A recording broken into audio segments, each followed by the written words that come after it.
छत्रपती शिवाजी महाराजांच्या 12 किल्ल्यांचा समावेश युनेस्कोच्या जागतिक वारसा यादीत करण्यात आलाय। यात महाराष्ट्रातील 11 तर तामिळनाडूतील जिंजी किल्ल्याचा समावेश आहे। महाराष्ट्रात महाराजांनी तयार केलेले किल्ले, या किल्ल्यांचं वैभव आपल्याला माहिती आहेच। मात्र शेकडो किलोमीटर दूर दक्षिणेतही स्वराज्याच्या पाऊलखुणा आहेत। तामिळनाडूतील जिंजी किल्ला स्वराज्याच्या याच समृद्ध इतिहासाची साक्ष देतो। महाराष्ट्रातल्या 11 किल्ल्यांबरोबर दक्षिणेतल्या जिंजी किल्ल्याची युनेस्कोने दखल का घेतली आहे? या जिंजी किल्ल्याचा नेमका इतिहास काय आहे पाहूया या व्हिडिओच्या माध्यमातून। तर जिंजीचा किल्ला हा भारताच्या तामिळनाडू राज्यातील एक किल्ला आहे। या किल्ल्याला राजगड आणि रायगड नंतर स्वराज्याची तिसरी राजधानी म्हणून ओळखतात। जिंजी किल्ला इसवी सन 1649 पासून विजापूरच्या आदिलशाहीच्या ताब्यात होता। इसवी सन 1677 मध्ये छत्रपती शिवाजी महाराजांनी विजापूरच्या फौजांचा पराभव करून जिंजी किल्ला जिंकला आणि त्याची पुनर्बांधणी युरोपीय पद्धतीने केली।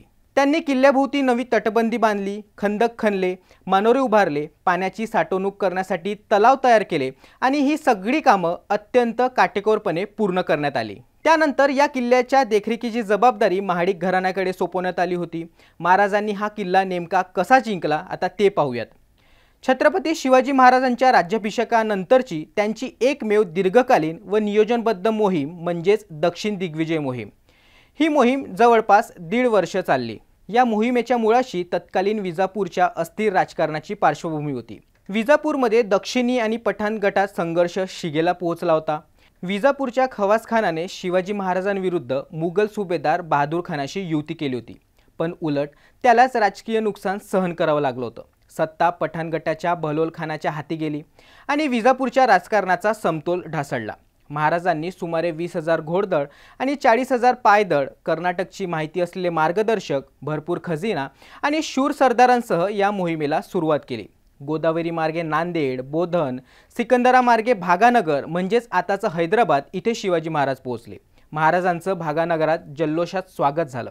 खवासखानाच्या मृत्यूनंतर जिंजीचा सुभेदार नासिर मुहम्मद जिंजीचा किल्ला कुतुबशाहला द्यायचा विचारत होता। जिंजी किल्ला हा मजबूत आणि अबद्ध होता। तो जिंकण्यासाठी थेट लष्करी हल्ला करणे खूप कठीण होते। त्यामुळे शिवाजी महाराजांनी आपल्या बुद्धिमत्तेने आणि रणनीतीने हा किल्ला ताब्यात घेतला। महाराजांनी नासिर मुहम्मदला एक प्रस्ताव दिला। त्यानुसार त्याला 50,000 होन रोख रक्कम आणि वार्षिक 1,00,000 होन उत्पन्नाचा प्रदेश जहागीर म्हणून देण्याचे वचन देण्यात आले। नासिर मुहम्मदला लढाई नको होती आणि त्याला हा प्रस्ताव फायदेशीर वाटला। त्यामुळे त्याने हा प्रस्ताव स्वीकारला आणि जिंजी किल्ल्याचा ताबा मराठ्यांना दिला आणि अशा प्रकारे मराठ्यांनी जिंजी किल्ल्यावर ताबा मिळवला। या सर्व मोहिमेत छत्रपती शिवाजी महाराजांची राजकारणातील मुत्सद्दीगिरी, सैनिकी डावपेच, धार्मिक श्रद्धा आणि भविष्यातील संकटाची जाण सर्वत्र दिसून येते। स्वराज्याला दक्षिण भारतात एक सशक्त आधार मिळावा हेच त्यांचं अंतिम उद्दिष्ट होतं।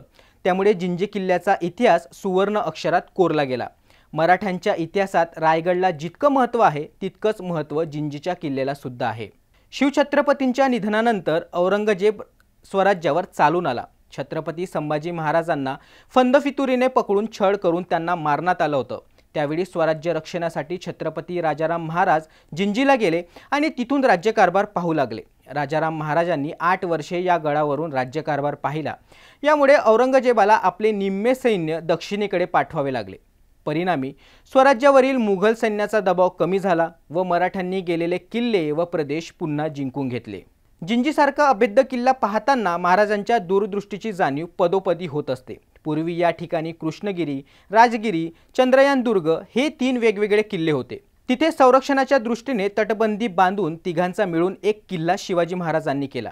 लष्करी वास्तुशास्त्रीय बाबींचा सखोल विचार करून तटबंदीची शृंखला निर्माण करण्यात आली। आजही साधारणतः 11 किलोमीटर लांबीची तटबंदी आपल्याला या ठिकाणी पाहायला मिळते। त्यामुळे हा किल्ला अधिकच अभेद्य बनला होता। वास्तुशास्त्र व युद्धशास्त्राच्या दृष्टीने जिंजी हा उत्कृष्ट असा किल्ला आहे। त्यामुळेच युनेस्कोकडून या किल्ल्याची दखल घेण्यात आली आहे। तर तुम्हाला ही माहिती कशी वाटली या संदर्भात आम्हाला कमेंटमध्ये नक्की कळवा आणि अशाच माहितीपूर्ण व्हिडिओसाठी न्यूज 18 लोकमतला फॉलो करा।